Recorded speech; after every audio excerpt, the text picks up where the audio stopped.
Hello students, आशा है आप सभी बहुत अच्छे होंगे। हम पढ़ रहे हैं चैप्टर 2 ह्यूमन रिप्रोडक्शन में गैमीटोजेनेसिस के अंदर hormonal control of spermatogenesis. Gamete formation की जो ये प्रोसेस है यानी कि गैमीटोजेनेसिस, ये पूरी की पूरी हार्मोन से रेगुलेट होती है। किस तरीके से अलग अलग तरह के हार्मोन्स इसमें पार्टिसिपेट करते हैं और ये प्रोसेस हो पाती है, आइए जानते हैं। ह्यूमन बॉडी में हम हार्मोन्स के बारे में पहले ही काफ़ी कुछ जानते हैं।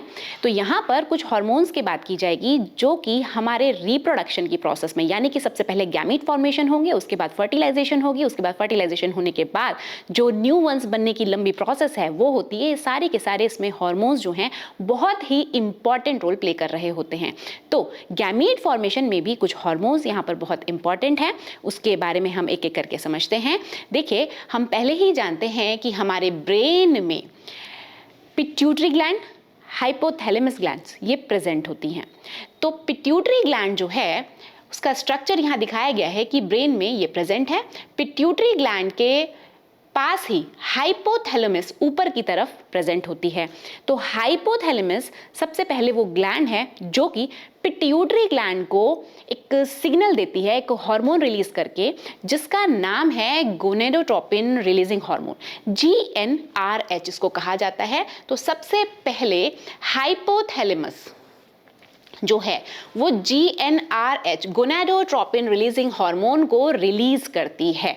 तो इनिशिएट कहाँ से हो रहा है? हाइपोथैलेमस। यही वो ग्लैंड है जो कि इनिशिएशन कर रही है कि हार्मोन्स को अब सिक्रीट होना है और जो गैमीट फॉर्मेशन है वो स्टार्ट होना चाहिए। तो गोनाडोट्रोपिन रिलीजिंग हार्मोन सबसे पहले हार्मोन हाइपोथैलेमस नाम की ग्लैंड से, जो कि हमारे ब्रेन में प्रेजेंट है, वहां से स्टार्ट हो रहा है। उसके बाद ये गोनाडोट्रोपिन रिलीजिंग हार्मोन्स भेजा जाता है एंटीरियर पिट्यूटरी ग्लैंड तक।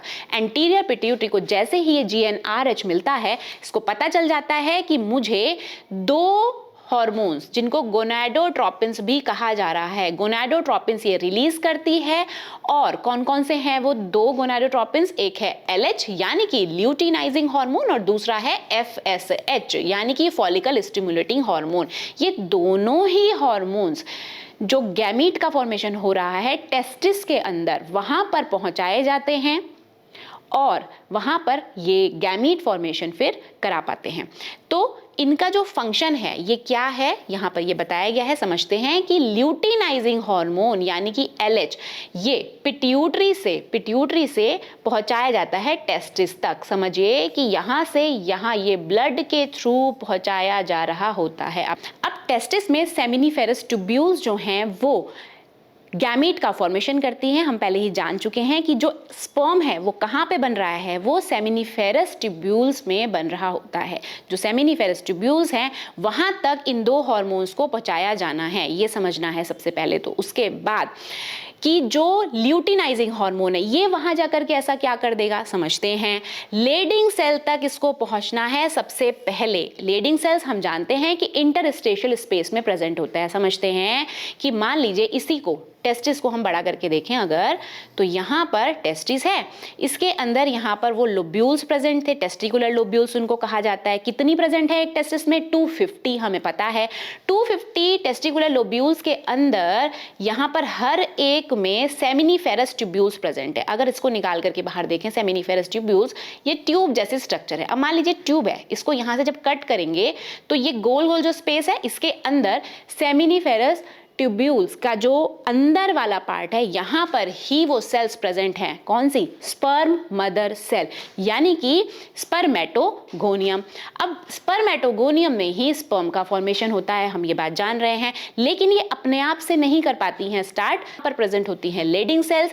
तो लेडिंग सेल्स तक LH को पहुंचाया जाता है, ये का सिंथेसिस करता है और सेक्रीशन करता है, और इसका इफेक्ट जो है कि स्पर्मेटोजेनेसिस की प्रोसेस पूरी की पूरी जो हो रही है वो इसी हार्मोन की हेल्प से हो रही है। तो हमने क्या समझा कि यहाँ से हुआ, एंटीरियर पिट्यूटरी तक गया, एंटीरियर पिट्यूटरी ने दो हार्मोन रिलीज किए जिसमें से कि LH और FSH है। LH ने जाकर के लेडिंग सेल्स को एक्टिवेट किया एक तरीके से और टेस्टोस्टेरोन का सेक्रीशन करवा दिया। उसके बाद फॉलिकल स्टिमुलेटिंग हार्मोन भी साथ ही यहाँ तक पहुँचाया जाता है, लेकिन ये सर्टोली सेल्स तक जाता है। सेमिनिफेरस ट्यूब्यूल्स के अंदर ही जहां पर स्पर्म मदर सेल्स प्रेजेंट हैं, उन्हीं के साथ साथ यहाँ पर सर्टोली सेल्स भी प्रेजेंट होती हैं। बीच बीच में सर्टोली सेल्स भी प्रेजेंट होती हैं। तो जो सर्टोली सेल्स हैं वो उन तक FSH को पहुंचाया जाता है और ये क्या काम करता है, ये स्पर्म है उसको मैच्योर करने के काम आता है। यानी कि हम पहले ही पढ़ चुके हैं कि स्पर्मेटोजेनेसिस की जब प्रोसेस हो रही थी तो वहां पर स्पर्मेटिड्स बन रहे थे। स्पर्मेटिड्स स्पर्म से डिफरेंट दिख रहे थे। वो क्यों?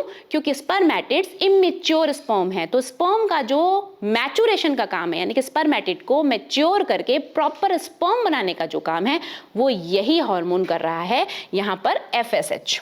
ओके, आगे बढ़ते हैं।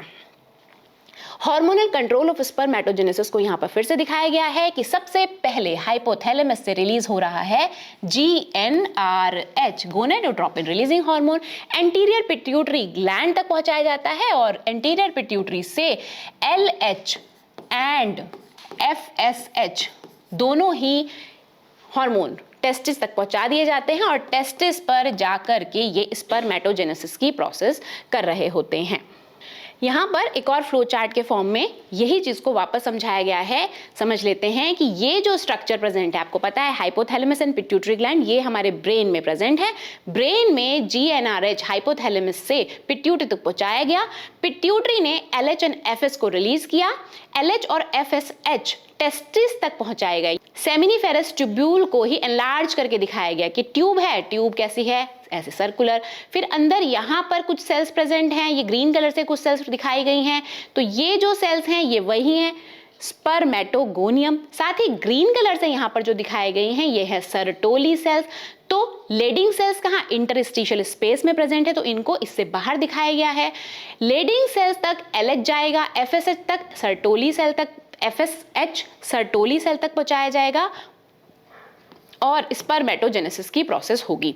साथ ही यहाँ पर एक और इम्पॉर्टेंट चीज बताई गई है, इसको भी समझते हैं कि जो सर्टोली सेल हैं, जो ये ग्रीन कलर के सेल्स हैं, यहाँ पर ये एक और हार्मोन रिलीज करते हैं जिसका काम है इस प्रोसेस को रोकना। स्पर्मेटोजेनेसिस की जो प्रोसेस है, स्पर्म फॉर्मेशन की, इसको रोकने का ये काम करता है इनहिबिन नाम का हार्मोन, जो कि सर्टोली सेल ही रिलीज करती हैं।